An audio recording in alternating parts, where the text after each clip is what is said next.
Ce qui compte, c'est vraiment de rechercher sa présence quand on prie. Et n'a rien à voir avec une formule qu'on doit respecter. Il n'y a pas un moment précis où tu dois prier, mais ce qui compte, c'est d'avoir cette attitude de demeurer en communion avec Dieu, de toujours lui dire merci, de toujours lui confier les étapes de ta journée, d'avoir toujours le Seigneur dans ta pensée en fait, de le reconnaître dans tes sentiers. C'est-à-dire quand tu t'approches de lui, il faut que ce soit avec respect, avec honneur, que tu l'exaltes, que tu le célèbres, que tu lui montres que tu l'aimes, que tu l'apprécies, qu'il est tout pour toi.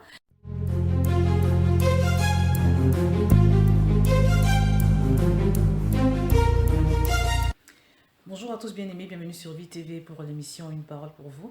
Aujourd'hui, on va répondre à la question d'un abonné qui veut savoir combien de fois il faut prier par jour et surtout quoi dire pendant la prière. La parole de Dieu ne nous spécifie pas un nombre de fois où il faut prier par jour, mais elle nous dit de prier sans cesse. Ce qui signifie simplement que tu dois te mettre dans l'état d'esprit ou la disposition d'esprit de quelqu'un qui en permanence cherche à entretenir une communion avec Dieu, qui cherche à demeurer en communion avec Dieu tout au long de ta journée. Autant de fois que tu le peux, tu dois pouvoir parler avec Dieu, tu dois pouvoir le reconnaître dans tout ce que tu fais, lui rendre grâce. Tu dois pouvoir t'attendre à lui, en sachant que ce genre d'attitude est ce qu'on appelle d'une manière générale la prière silencieuse. Parce qu'il existe deux types de prières. Il y a ce que tu dis, d'un côté, ce que tu peux être amené à dire dans ta communication avec Dieu, et ce que tu as dans ton cœur, ce que tu as dans ta pensée. Et quand on parle de foi, par exemple, la foi considère plus ce qu'on pense que ce qu'on dit.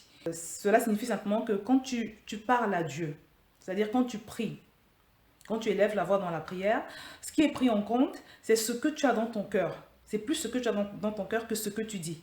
Prier, ce n'est pas forcément ce qu'on fait à un moment donné, mais prier, c'est une attitude en fait, une attitude de communion avec Dieu, une attitude qui vise à préserver ou à demeurer en communion avec notre Seigneur. Mais à part cela, ce que je peux te dire, c'est de ne jamais sortir de chez toi sans recommander ta journée au Seigneur et également de ne jamais t'endormir sans recommander ta nuit à ton Dieu. La prière, d'une manière générale, ou si tu veux le protocole de la prière, le déroulement de la prière consiste souvent le matin quand on se réveille à rendre grâce à Dieu. En tout cas personnellement c'est comme ça que je prie. Il faut toujours d'abord rendre grâce à Dieu quand on se réveille. Si tu te lèves le matin et tu te rends compte que tu respires, remercie le Seigneur pour cela. Rends-lui grâce parce que la nuit s'est passée sans incident, il n'y a pas eu d'incendie, tu n'as pas eu de visite d'un voleur par exemple. Donc toutes ces choses méritent que tu le remercies, que tu lui rendes grâce parce que ce n'est pas un acquis, mais c'est une grâce. Alors ensuite, normalement, tu dois pouvoir invoquer sa présence pour la suite de la prière. Alors parce que tu dois savoir que quand tu pries, il est important que la prière que tu fais soit inspirée par le Saint-Esprit, qu'elle soit conduite par le Saint-Esprit. Et c'est pour ça que la première des choses que tu vas souvent faire, c'est de commencer par adorer le Seigneur. C'est-à-dire que tu peux l'adorer en chanson, à travers un chant d'adoration. Il faut que j'explique parce que quelqu'un m'a demandé un jour qu'est-ce que c'est que adorer. Adorer le Seigneur, c'est simplement l'exalter, le célébrer pour ce qu'il est. Tu peux célébrer sa grandeur, tu peux le célébrer pour son amour, tu peux le célébrer pour sa justice, pour sa fidélité, mais vraiment d'un cœur sincère. C'est-à-dire ne pas le faire parce que Josiane a demandé de le faire, tu le fais parce que c'est vrai, parce que tu sais que c'est vrai. L'avantage d'adorer Dieu, c'est que l'adoration attire la présence de Dieu. Dieu aime l'adoration, il dit qu'il siège au milieu de la louange de son peuple. Il aime qu'on l'adore, il aime qu'on le loue. Donc, tu as la possibilité de l'invoquer, soit en parole, tu peux demander au Saint-Esprit de venir, tu peux l'invoquer, tu lui dis, Saint-Esprit, viens, manifeste-toi, viens m'accompagner pendant ces minutes, viens prendre contrôle des minutes qui vont suivre. Tu peux également le faire à travers un chant qui invoque le Saint-Esprit. Tu as beaucoup de chansons sur YouTube, je vais te mettre des playlists en dessous de cette vidéo dans la description.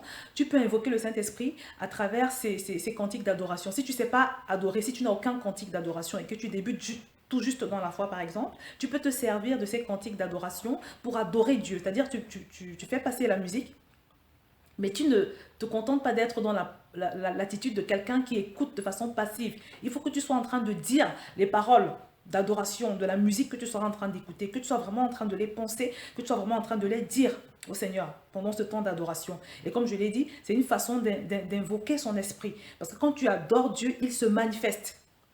quand ton adoration est vraie, quand elle est sincère.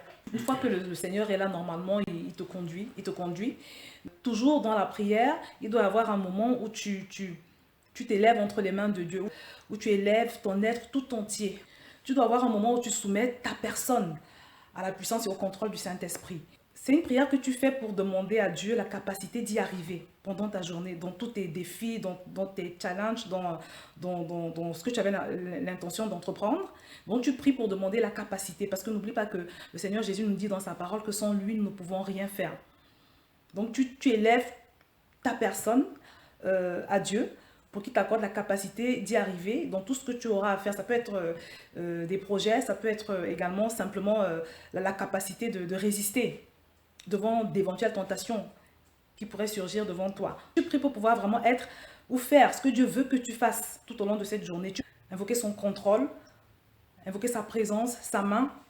Tu peux le faire en déclarant la parole de Dieu, la parole appropriée qui correspond à tes projets. Tu peux te servir de cette parole pour déclarer les choses que tu souhaites arriver dans ta journée. Et toujours, il faut terminer sa prière en prenant autorité sur les plans du diable, parce que c'est sûr que Satan planifie contre les enfants de Dieu. Et c'est pour ça qu'on prie. On prie pour avoir la capacité de résister à ses assauts. On prie pour avoir la capacité de dominer ses tentations. On prie pour avoir le dessus quand il viendra avec ses manipulations. Donc c'est important que tu prennes autorité sur le diable, que tu déclares ta victoire, que tu déclares nul et non avenu ces tentatives sur ta personne, sur tes projets.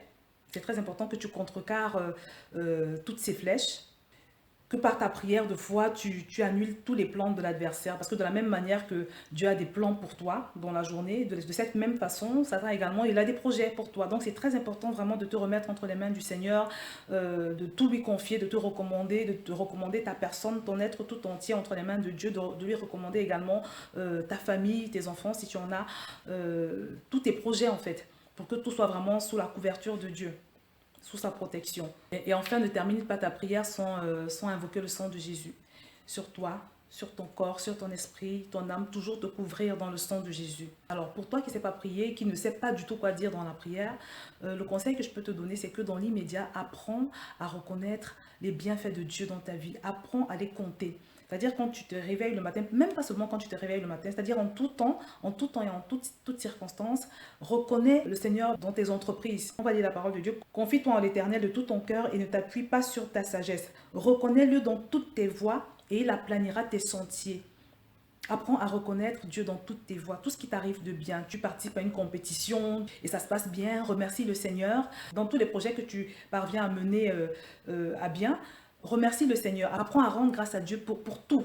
Ne considère rien comme acquis. Apprends à adorer. Comme je l'ai dit, tu peux te servir des musiques d'adoration sur YouTube. Je vais t'en mettre plein dans la playlist sous la vidéo. Recommande toujours tous les aspects, les domaines, les moments de ta vie au Seigneur. N'hésite pas à avoir autant de moments de prière que possible en fonction de ton emploi de temps. Comme je l'ai dit tout à l'heure, la parole de Dieu nous demande de prier sans cesse. Il n'y a pas un moment précis où tu dois prier, mais ce qui compte, c'est d'avoir cette attitude de demeurer en communion avec Dieu, de toujours lui dire merci, de toujours lui confier les étapes de ta journée, d'avoir toujours le Seigneur dans ta pensée, en fait, de le reconnaître dans tes sentiers, comme on a pu le lire tout à l'heure. Ce qui compte, c'est d'être vraiment dans cet esprit de quelqu'un qui compte sur le Seigneur, de quelqu'un qui s'attend au Seigneur, de quelqu'un qui est conscient que le Seigneur est avec lui dans tout ce qu'il entreprend. Et petit à petit, si tu es sincère, tu finiras par avoir une véritable vie de prière. Donc voilà ce que je pouvais dire pour aujourd'hui. J'ai dit que le soir, il fallait jamais se coucher sans recommander sa nuit au Seigneur. Il faut toujours demander pardon, bien évidemment, pour tout ce qui n'a pas été dans la journée. C'est très important de se repentir parce que le péché représente une barrière entre nous et Dieu. Dieu est saint. Donc quand on l'approche dans la prière, en fin de journée, c'est important de se repentir, de toujours demander pardon pour ses péchés, de prier aussi pour la force, que le Seigneur nous donne la force de surmonter certains péchés chroniques. Il faut aussi avoir des moments d'adoration, toujours recommander sa nuit au Seigneur avant de se coucher. Et bien évidemment, se plonger dans le sang de Jésus. Mais comme je l'ai dit, ce qui compte, c'est vraiment de rechercher sa présence quand on prie. Et n'a rien à voir avec une formule qu'on doit respecter. Mais ce qui compte, c'est vraiment d'honorer Dieu. C'est-à-dire quand tu t'approches de lui, il faut que ce soit avec respect, avec honneur, que tu l'exaltes, que tu le célèbres, que tu lui montres que tu l'aimes, que tu l'apprécies, qu'il est tout pour toi. Et normalement, quand tu fais ça, le Seigneur se manifeste. Son Esprit Saint te conduit. Le Seigneur se manifeste par son Saint-Esprit et c'est le Saint-Esprit qui prend le total contrôle de la prière. La prière idéale, vraiment, c'est ça en fait. Cette prière où c'est le Saint-Esprit qui prend les rênes de ce moment. Donc voilà, j'espère que j'ai répondu à ta question. N'oublie pas que je vais te mettre des chants d'adoration et de louange en dessous de cette vidéo dans la playlist.